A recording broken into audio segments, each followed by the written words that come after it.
Our Joseph story bag. Joseph was Jacob's favourite son, and Jacob gave him a beautiful multicoloured coat. Joseph annoyed his brother by telling them that he had dreams, and one day he would be greater than all the others, and one day they'd be bowing down to him. And this really annoyed them.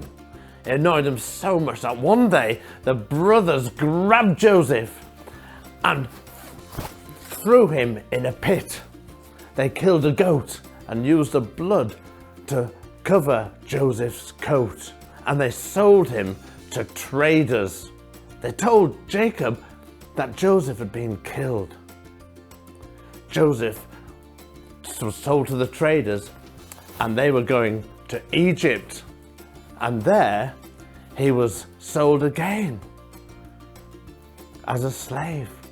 He worked hard for his master, and he did very well, and soon he was in charge of the household. But his wife lied about him, and he was put in prison. In prison, there were other prisoners, and they'd had dreams as well. And Joseph interpreted the dreams of the prisoners. And those dreams came true, just as Joseph had said. One was released, who served wine to the Pharaoh, and the other, the baker, was put to death. A little while later, the king, the Pharaoh, was having dreams, and none of his advisors could explain them. But the server of the wine remembered Joseph in prison and how he had interpreted his dream. So he told the Pharaoh, and the Pharaoh said to bring Joseph out, and maybe he can interpret the dreams. Well, Joseph did. And the dreams of the 7 fat cows and the 7 thin cows meant that there would be 7 years of plenty and 7 years of famine. So Pharaoh put Joseph in charge of everything. And in the 7 years of plenty, Joseph gathered and stored lots and lots of the crops, so that in the 7 years of famine, there would be plenty to go round.